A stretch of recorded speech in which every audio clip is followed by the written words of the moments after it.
Welcome back candidate. एक बार फिर से आप लोगों का वेलकम है my M my future YouTube channel पर। आज का जो हमारा पेपर है वो है A7R5 डेटाबेस टेक्नोलॉजीज। जनवरी 2022 में जो नाइलेट द्वारा एग्जामिनेशन कंडक्ट कराया गया था उसका ये कंप्लीट वीडियो है। इस वीडियो में हम एक एक क्वेश्चंस को स्टेप बाय स्टेप डिस्कस करेंगे। क्वेश्चंस के आंसर्स पर डिस्कशन होगा। तो यदि अभी तक आपने इस यूट्यूब चैनल को सब्सक्राइब नहीं किया है तो प्लीज़ सब्सक्राइब कर लीजिए, लाइक कीजिए और सब्सक्राइब कीजिए। तो आइए स्टार्ट करते हैं। A7R5 डेटाबेस टेक्नोलॉजीज जनवरी 2022 नाइलेट द्वारा जो एग्ज़ाम कंडक्ट कराया गया था उसका discussion. Question number 1.1 MCQ question है, ये multiple choice question. 1.1 What type of join is needed when you wish to include rows that do not have matching values? यानी आप किस तरह के ज्वाइन की रिक्वायरमेंट होगी जब आपको ऐसा डेटा चाहिए, ऐसी रोज चाहिए जिसमें वैल्यू मैच नहीं होती है, कंडीशन की जो वैल्यूज आप लगाएंगे वो मैच नहीं होती है। तो उसमें के लिए कौन सा ज्वाइन आता है कैंडिडेट? Outer join.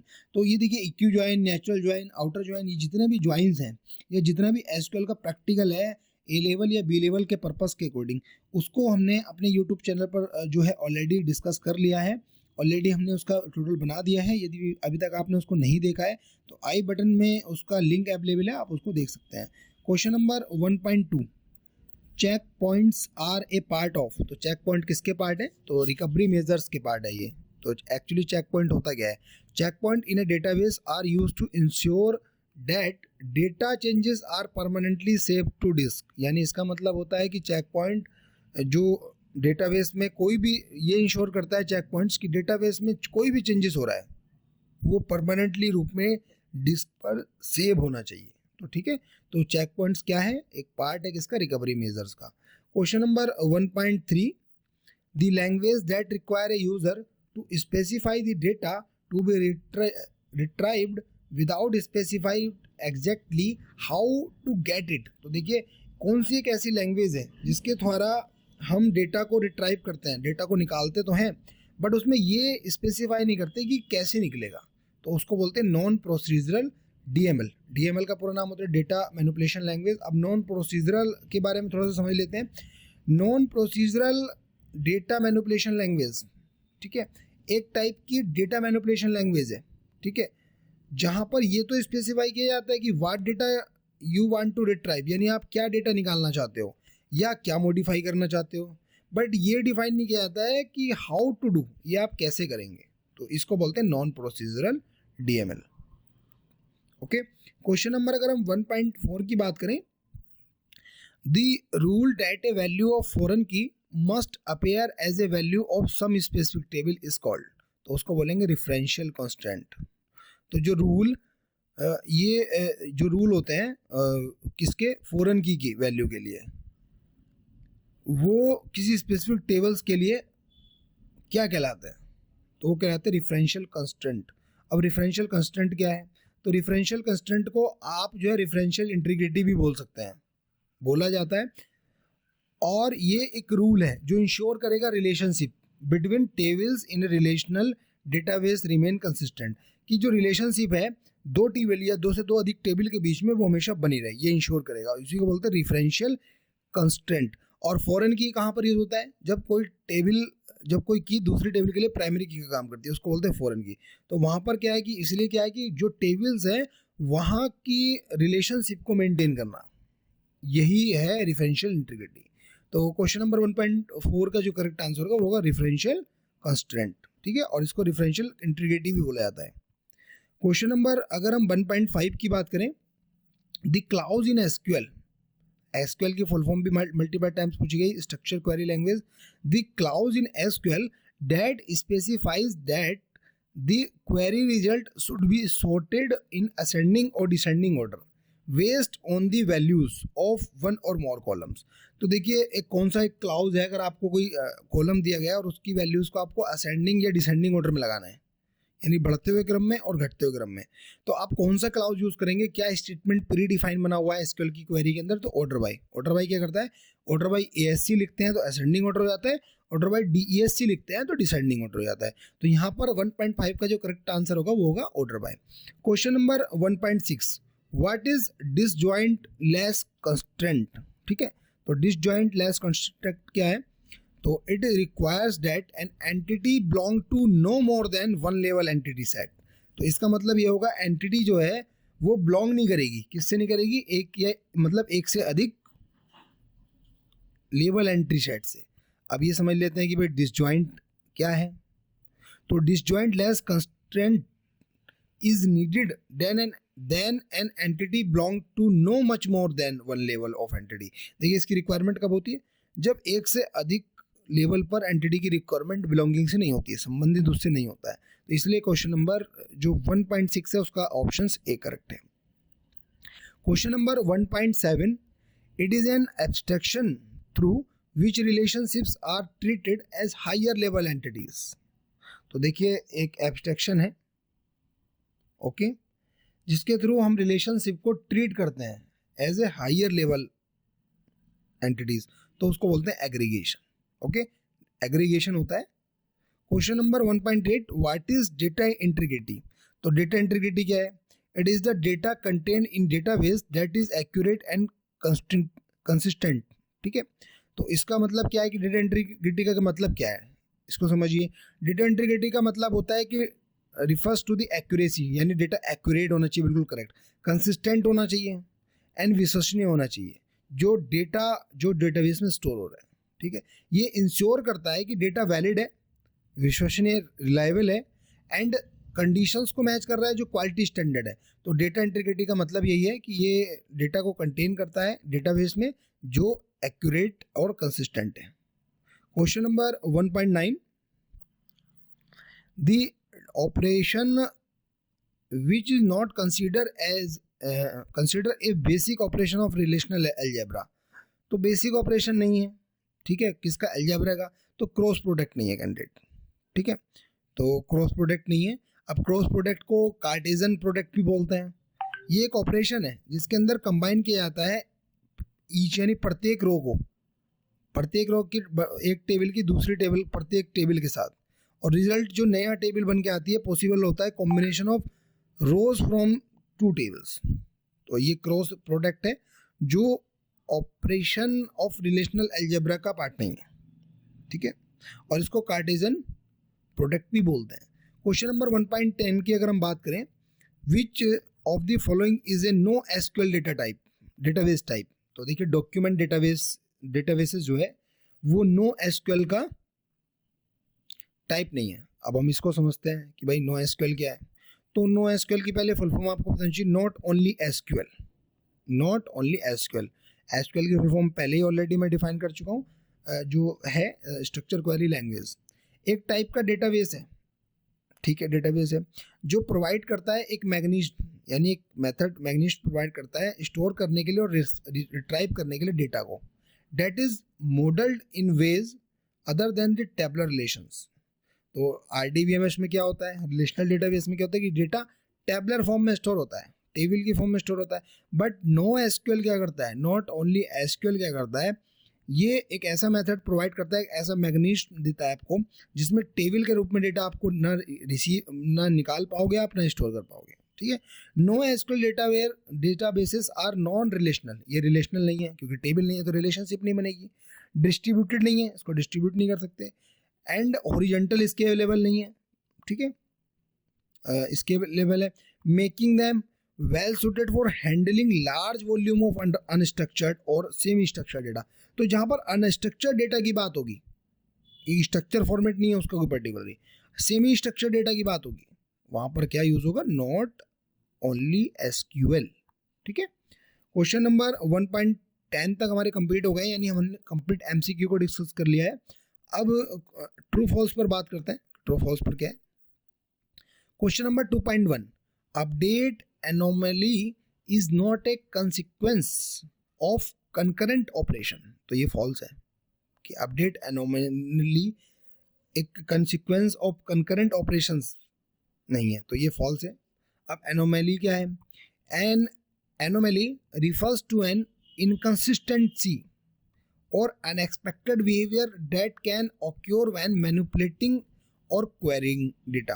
तो एनोमलीज का मतलब होता है कि इनकंसिस्टेंसी, ठीक है, डेटा कंसिस्ट नहीं है, और अनएक्सपेक्टेड बिहेवियर हो रहा है जब आप मैनिपुलेशन कर रहे हैं, उस पर चला रहे हैं कोई क्वेरी डेटा पर।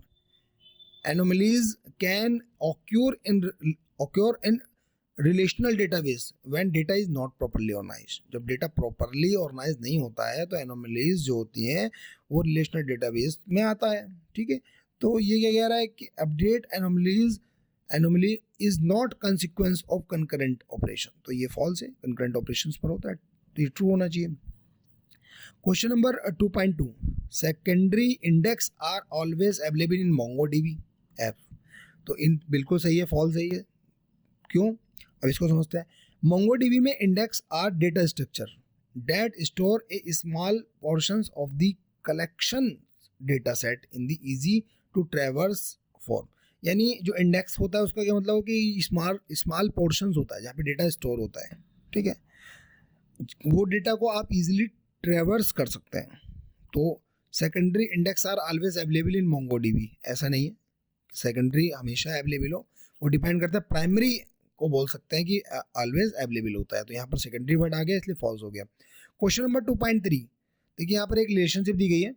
व्हेन यहाँ लिखा गया, ये एक्सप्रेशन दिया गया, then the cost is computing, तो रिलेशनशिप ग्रेटर देन सिंबल्स का यूज हुआ है, is the same as our Cartesians का यूज हुआ है, तो ट्रू है। तो इसके लिए स्पेशली मैंने वीडियोस बना रखी है, उसमें आप देख सकते हैं, उसका आई बटन पे लिंक मिल जाएगा कि ये कैसे आप सोल्व करते हैं, ठीक है, क्योंकि ये थोड़ा सा टाइम लेता है सोल्व करने के लिए, इसको समझना पड़ता है। क्वेश्चन नंबर 2.4, क्वेश्चन नंबर अगर हम 2.4 की बात करें तो if a transaction T has obtain an exclusive lock in on item Q then T can write Q but not read Q. False है ये। अब ये फॉल्स क्यों है? कि एक ट्रांजैक्शन है, टी नाम का एक कोई ट्रांजैक्शन है, वो उसने एक्सक्लूसिव लॉक ले लिया है, किस आइटम पर ले लिया? क्यू पर। तो देन टी तो राइट कर सकता है बट क्यू उसको रीड नहीं कर सकता, ठीक है। तो अब इसको समझते हैं, एक्सक्लूसिव लॉक की डेफिनेशन को समझ लेते हैं। N exclusive lock is a type of lock, ये क्या होता है? एक लॉक होता है जो प्रोवाइड करता है एक्सक्लूसिव एक्सेस टू रिसोर्स। यानी ये रिसोर्स, जो भी रिसोर्स है, मान लीजिए कोई 4 कंप्यूटर लगे हुए हैं किसी नेटवर्क में, एक डेटाबेस का यूज़ कर रहे हैं, वहाँ पर कोई एक्सक्लूसिव लॉक आपने लगा दिया, तो वहाँ पर क्या है कि एक्सेस करने की जो प्रोवाइड की फैसिलिटी है वो एक्सक्लूसिव लॉक देगा रिसोर्स को, ठीक है। Such as database record, database का रिकॉर्ड हो रहा हो, या प्रिवेंशन हो रहा हो कोई अदर ट्रांजेक्शन फ्रॉम एक्सेसिंग और मॉडिफाइंग द रिसोर्सेज, यानी मॉडिफाई और एक्सेसिंग करने के लिए कोई ट्रांजेक्शन्स को मॉडिफाई हो रहा हो। एक्सक्लूसिव लॉक्स इंश्योर करता है that one transaction can modify the lock resource at a time. ये बहुत बड़ी पॉइंट है इसके अंदर कि एक्सक्लूसिव जो लॉक है वो ये इंश्योर करता है कैंडिडेट कि एक समय पे एक ही ट्रांजेक्शन हो, मॉडिफाई हो सके वो एक ही टाइम पर, और मेंटेन रहे डेटा इंटीग्रिटी, प्रिवेंशन रहे कॉन्फ्लिक्ट, यानी उनमें आपस में लड़ाई ना हो, that may arise from concurrent access. तो ऊपर क्या दिया था स्टेटमेंट, आपको एक कंसेप्ट आ गया होगा समझ में कि ये एक्सक्लूसिव लॉक क्या होता है। तो ये फॉल्स क्यों हुआ? जब टी ने क्या किया, एक्सक्लूसिव लॉक लगा दिया, कि किस आइटम पर लगा दिया? क्यू के लिए लगा दिया, ठीक है। तो then T can write Q, तो then T can write Q but not read Q. तो देखिए जब आप टी ने क्यू पर ये चीज़ लगा दी एक्सक्लूसिव, तो रीड और राइट की परमिशन ऑटोमेटिक मिल गई वहाँ पर। ये कह रहा है कि राइट तो कर सकते हैं पर रीड नहीं कर सकते, तो ये फॉल्स हो गया इसलिए स्टेटमेंट। क्वेश्चन नंबर 2.5 की अगर हम बात करें, MongoDB supports A complete backup solution and full deployment monitoring with MMS, तो ये ट्रू है। अब देखिए कैंडिडेट यहाँ पर क्या है कि मैंने जो क्वेश्चंस है उसके साथ में सॉल्यूशन भी दिया है, सॉल्यूशन के साथ में क्यों दिया मैंने सॉल्यूशन? अब यहाँ पर एक टर्म आ गया MMS और ये टर्म आ गया MongoDB के फॉर्म में, मतलब MongoDB के रेफरेंस में, तो इसका पहले हमें मीनिंग समझ में आना चाहिए, तब हम इसको ट्रू फॉल्स कर सकते हैं। तो MMS स्टैंड होता है MongoDB मैनेजमेंट सर्विस, ठीक है, मोंगो डीबी मैनेजमेंट सर्विस इसको बोलते हैं। Which is a suit for cloud based service, ये क्लाउड बेस्ड सर्विस के लिए बना है, जिसको किसने प्रोवाइड करा है, मोंगो डीबी ने। ठीक है, मोंगो डीबी भी डेटाबेस है जो क्या करता है, मॉनिटर करता है, बैकअप करता है और डिप्लॉय करता है मोंगो डीबी को डिप्लॉयमेंट में। तो मोंगो डीबी सपोर्ट करता है complete backup solution and full deployment monitoring with MMS के साथ। तो यही यहाँ पर एमएमएस का, अगर आपको पता है कि एमएमएस क्या है मोंगो डीबी के टर्म में, तो ईजिली ये ट्रू है। क्यों है, क्योंकि यहाँ पर बात आ गई बैकअप की, ये आ गया बैकअप आउटपुट, और यहाँ पर आ गया डिप्लॉयमेंट भी देखिए यहाँ पर, तो ये इसकी ये रिस्पॉन्सिबिलिटी है। क्वेश्चन नंबर अगर हम 2.6 की बात करते हैं candidate, if two relation R and S are joint then non matching tuples of both R and S are ignored in inner joint. बिल्कुल ट्रू है ये, कि जब दो रिलेशन का मतलब दो टेबल, रिलेशंस का मतलब क्या होता है टेक्निकल वर्ड में, यहाँ पर टेबल, दो टेबल्स हैं आर एंड एस पर ज्वाइन ऑपरेशन परफॉर्म हो रहा है, उसमें से नॉन मैचिंग टपल जो है दोनों टेबल्स की, आर और एस टेबल की, वो इग्नोर कर देगा इनर ज्वाइन। तो ये इनर ज्वाइन का ही काम ये होता है कि उनको इग्नोर कर दो जो अनमैच्ड टेबल है, नॉन मैचिंग टेबल है, मतलब नॉन मैचिंग टपल है, और जो मैच टपल है दोनों की उसको ले आओ, इसलिए इनर ज्वाइन लगाया जाता है। Question number 2.7, in an E R की फुल फॉर्म भी पूछी जाती है, एंटिटी रिलेशनशिप।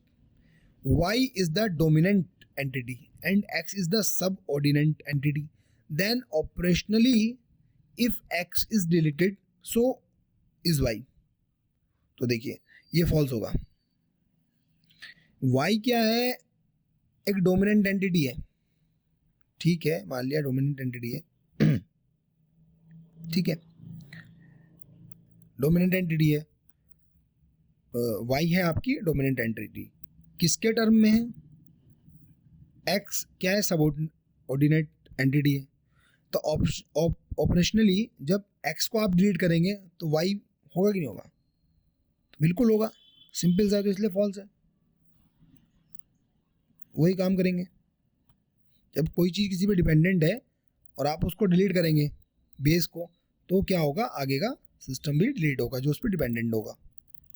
ओके, अब क्वेश्चन नंबर अगर हम बात करें 2.8 की, तो यहाँ पर एक रिलेशनशिप दी गया है जिसके अंदर 4 कॉलम दिए गए हैं, ए बी सी डी, एक is a relation, then A depend है बी पर, बी डिपेंड है सी डी पर, does not have a lossless join, dependency preserving BCNF decomposition. ठीक है, देखिए अब इसका रीजन क्या है, ये ट्रू क्यों है, जो स्टेटमेंट यहाँ पे दिया गया है उसका मतलब है कि फंक्शनल डिपेंडेंसी है, फंक्शनल डिपेंडेंसी है, इसका मतलब है कि डू नॉट सपोर्ट डिकम्पोजिशन। ठीक है, जब डू नॉट सपोर्ट डिकम्पोजिशन की बात आ गई फंक्शनल डिपेंडेंसी में, तो यहाँ पर डायरेक्टली लिखा है does not have A lossless join dependency, तो सिंपल है, ट्रू है, बिल्कुल ट्रू। अगर यहाँ पे लिखा होता हैव, नॉट हट जाता तो ये फॉल्स होता। तो ये जो रिलेशनशिप है, इस तरीके के कंसेप्ट को समझने के लिए आई बटन पर आपको लिंक मिल जाएगा, उस वीडियो में आप देखिए और उसको समझिए। Question number 2.9, with finer degree of granularity of locking a high degree of concurrency is possible. बिल्कुल ट्रू है। क्या है कि फिनर डिग्री, अब समझते हैं कि डिग्री क्या है, degree of the granularity the system ability to allow multiple transactions to be process simultaneously, यानी इसका मतलब होता है कि डिग्री ऑफ ग्रानुलरिटी का कि जो मल्टीपल ट्रांजेक्शन है आप सेम टाइम पर परफॉर्म कर सकते हैं, तो high degree of concurrency is possible. तो इसका मतलब ये है कि हाई डिग्री ऑफ कंकरेंसी मतलब एक समय पर काफ़ी सारे जो आप ट्रांजेक्शन है वो कर सकते हैं। ठीक है, तो ये ट्रू है। Question number 2.10, in SQL testing whether a sub query is empty is done using existings, तो ट्रू है ये। अब देखिए क्या होता है, जो ऑपरेटर होता है एग्जिस्ट जो होता है, उसका मतलब यही होता है कि जब सब क्वेरी में कोई भी रो नहीं है तो एसक्यूएल में ये लगाया जाता है, specify way of checking if सब क्वेरी रिटर्न्स एनी रो और नॉट, क्या कोई रो रिटर्न कर रहा है या नहीं कर रहा है, तो एग्जिस्ट जो फंक्शंस होता है मतलब ऑपरेटर होता है उसको लगाया जाता है। तो 10 ट्रू फॉल्स आपके कंप्लीट हो गए कैंडिडेट। अब हम बात करते हैं मैचिंग क्वेश्चंस की। Question number 3.1 which is not the relational algebra operator. तो रिलेशनल अलजेब्रा ऑपरेटर कौन सा नहीं है, set difference. Relational algebra operator की बात करें तो सिलेक्शन है, प्रोजेक्शन है, यूनियन है, सेट डिफरेंस है, कार्टेशियन प्रोडक्ट है, रीनेम है, इंटरसेक्शन है, नेचुरल ज्वाइन है, थीटा ज्वाइन है, डिवीजन है, आउटर ज्वाइन है, लेफ्ट आउटर ज्वाइन है, राइट आउटर ज्वाइन है, फुल आउटर ज्वाइन है। बट जो सेट डिफरेंस है वो नहीं है, तो 3.1 का ई करेक्ट होगा। क्वेश्चन नंबर 3.2 की बात करें composite attribute.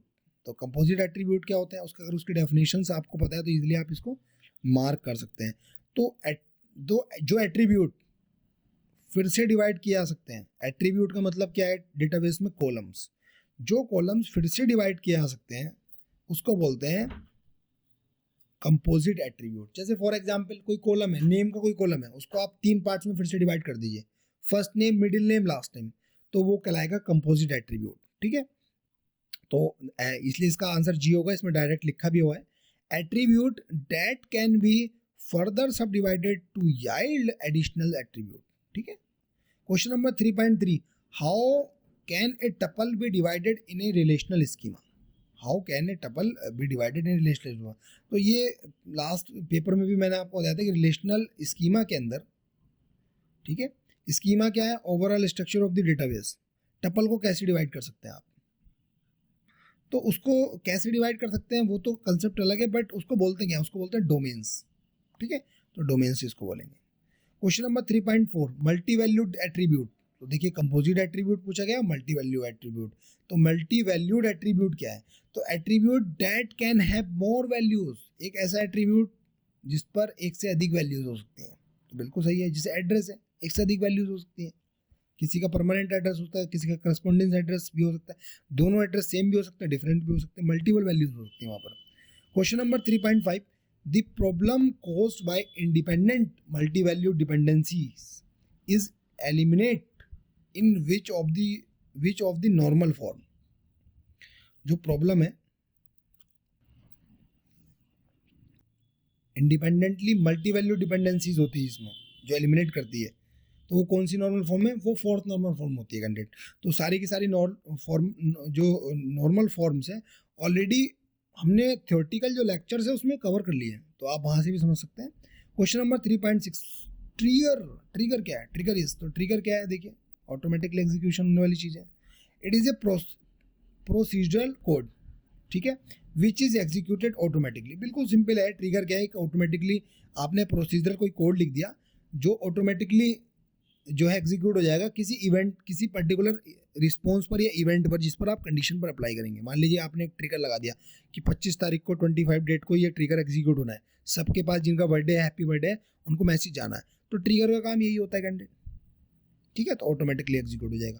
Question number 3.7 a SQL command use to add a new record to a table within a database. तो एसक्यूएल कमांड जिसका यूज किया जाता है कि डेटाबेस में डेटा को न्यू रिकॉर्ड को इंसर्ट करने की बात हो रही है।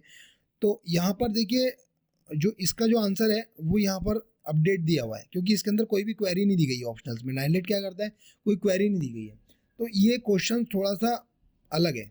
या तो यहाँ पर आता है कि अपडेट रिकॉर्ड, बट यहाँ पर क्या गया ऐड ए न्यू रिकॉर्ड। तो ऐड ए न्यू रिकॉर्ड के लिए हम अपडेट कमांड का यूज़ नहीं करते कैंडिडेट, उसके लिए इंसर्ट कमांड का यूज़ करते हैं। बट हमें ऑप्शन के अकॉर्डिंग चलना है, ऑप्शन इसमें इंसर्ट नहीं है कहीं भी, पूरी इसमें टेबल्स में अगर हम देखें तो कहीं भी इंसर्ट ऑप्शन नहीं है। जब इंसर्ट ऑप्शन नहीं है कैंडिडेट, तो वहाँ क्या प्रॉब्लम आ गई, हमें इसी ऑप्शन के साथ जाना पड़ेगा, किसके साथ, अपडेट।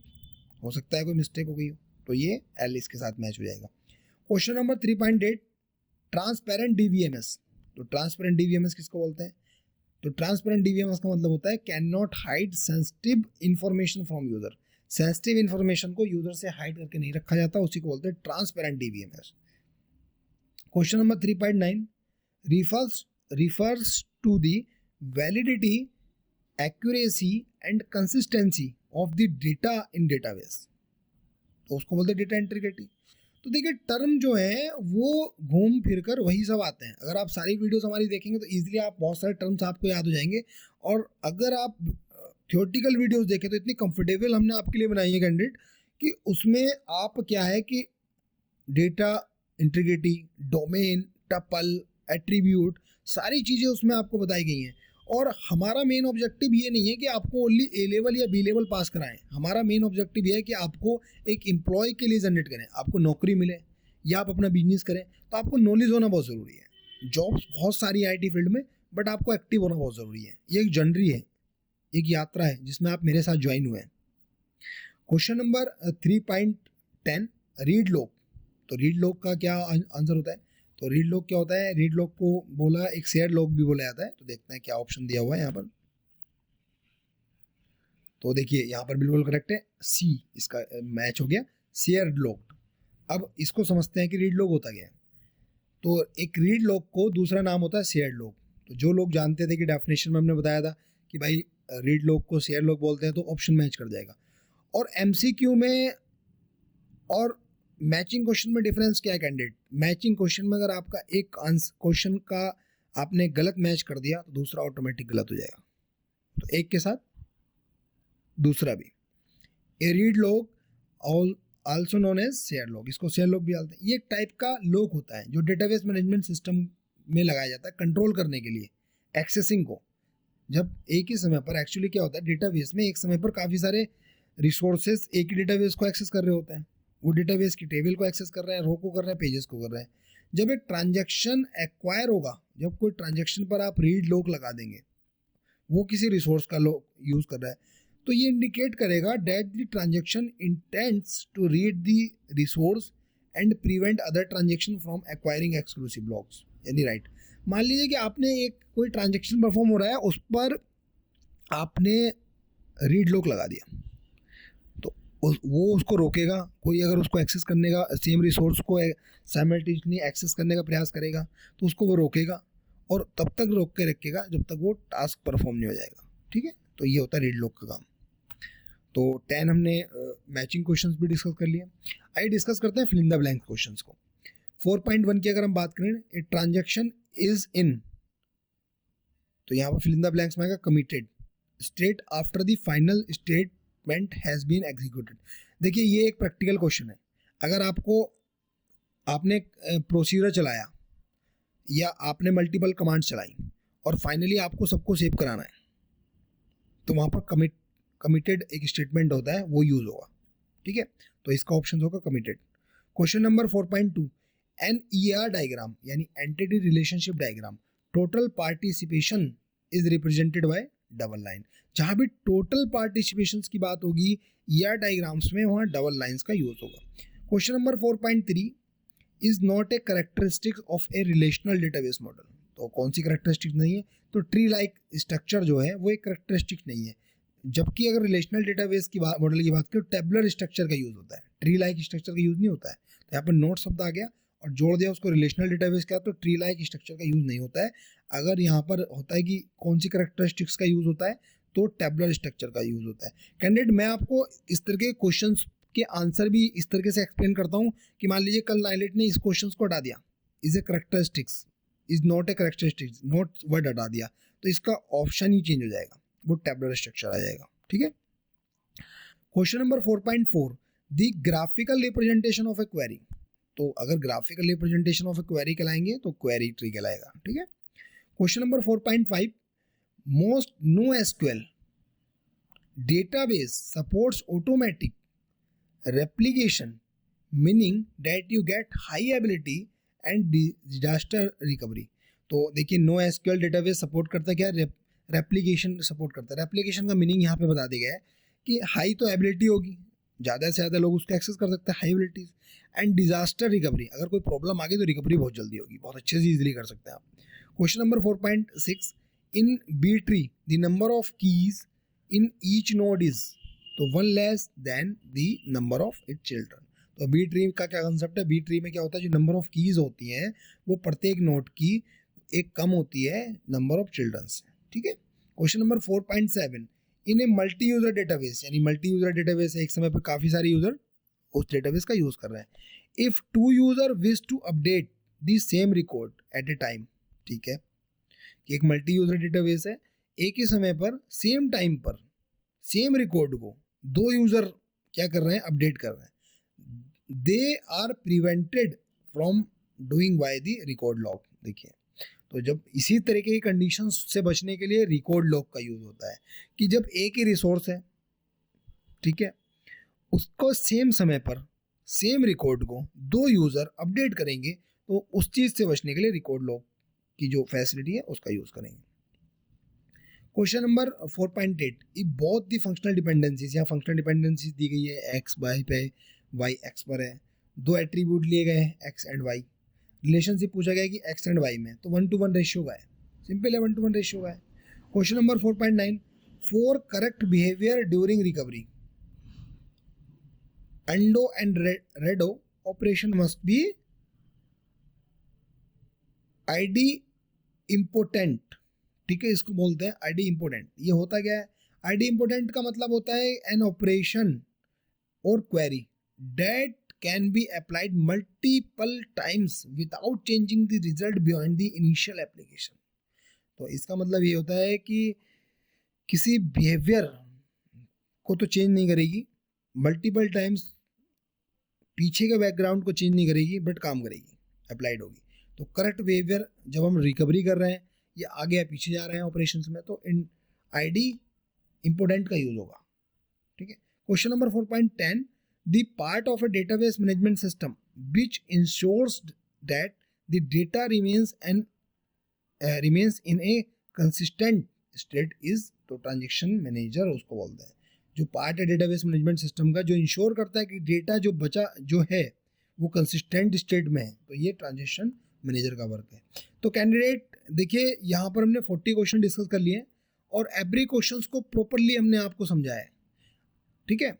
अगर किसी भी क्वेश्चन में आपको डाउट लगता है तो आप हमें व्हाट्सअप कर सकते हैं, ईमेल कर सकते हैं, और पार्ट 2 के लिए जितने भी ये क्वेश्चंस हैं, देखिए सारे के सारे क्वेश्चंस, ये भी क्वेश्चंस है या डिफिकल्ट या इजी क्वेश्चंस है, ये हमने ऑलरेडी इसके लिए ट्यूटोरियल तैयार कर दिया है। आई बटन पर या डिस्क्रिप्शन में आपको इसका लिंक मिल जाएगा।